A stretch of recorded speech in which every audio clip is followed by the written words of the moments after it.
Hello viewers, welcome to my channel itechsolution. Today I will discuss on essential requirements for Exchange server and what is Exchange server 2007 service pack 1 and its basic requirements. The first is the definition.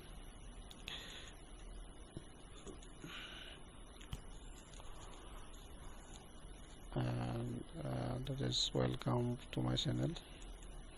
And next is I define the exchange. This is a server tools and the underlying infrastructure to hold mailboxes, user mailboxes, and rotate messages in between users and server machine and other various applications using Outlook as well as web browser tools. And before discussing on requirements for Exchange 2007 version, we should note the following important components and activities of the server.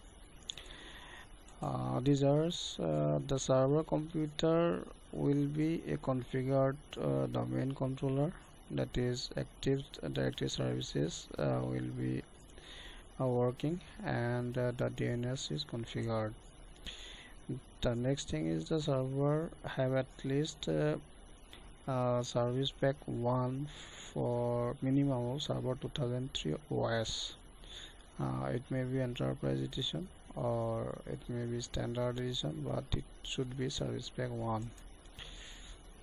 The server operating system should be enabled with IPv6, which is compatibility for IPv6, which is compatible for Exchange Server 2007 version. Next is the server PC network settings should have default gateway and DNS IP, and it should be checked before installation. And next thing is the gateway. Basically IP is the router IP and DNS is the server IP itself, so it should be checked. If there is no router, then the default gateway will be the server IP itself, so that is server will be actively play the role of default gateway. Next, but it should be noted it should not be left blank.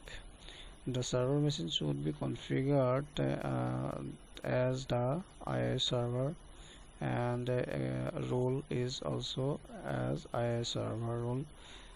Next is the server user details is cleared, and schema should be error free, that is there should not any error in configuration of the server schema, that is Active Directory user details. So next thing is the domain. Next thing is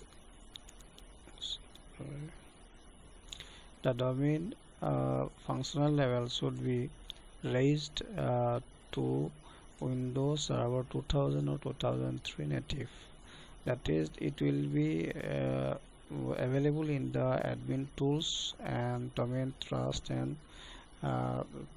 site level, and then right click on the domain name and raise the functional level to Windows 2000 or 2003 native.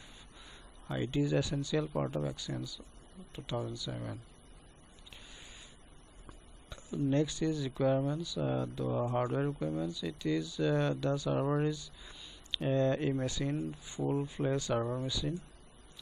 The RAM is capable of holding minimum 1000 mailboxes, so RAM should be of higher side. Power backup should be always there, and mirroring of hard disks is suggested, that is loss of one hard disk, will apply to the backup of second hard disks. High-speed LAN is required and running condition. If the LAN is stopped, the active directory will be stopped and communication of Exchange server will be stopped.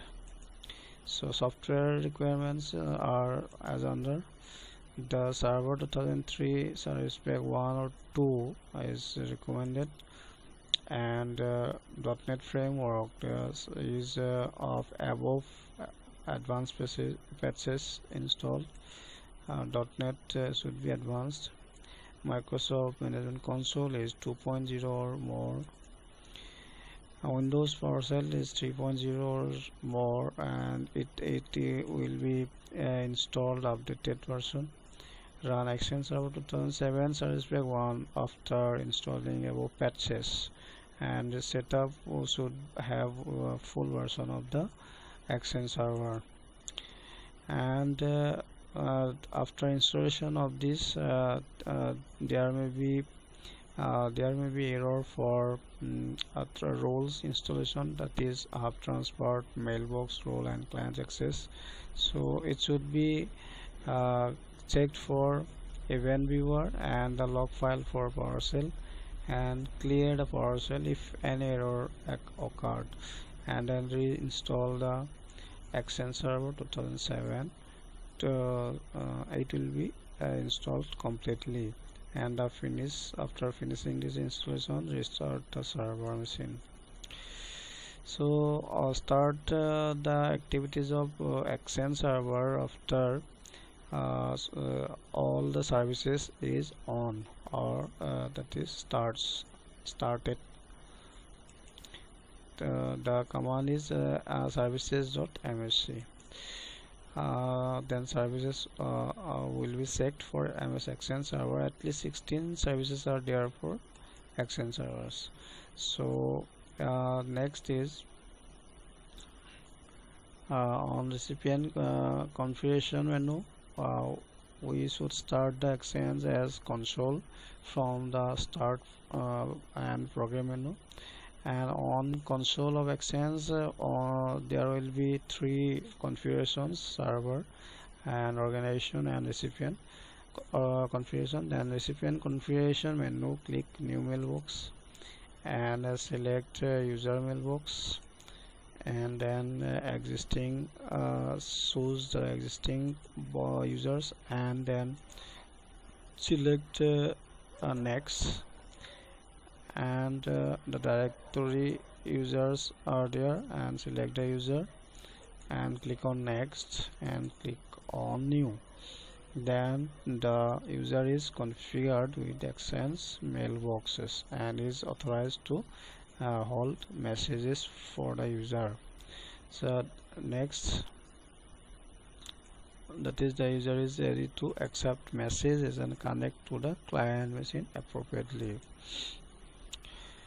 That is all for configuring Microsoft Exchange Server, and these steps on following, there will be fully installed version of Exchange Server, and next practical will follow for the actual practical session on this Exchange Server installation. And thanks guys, please subscribe to my channel itechsolution. Thank you.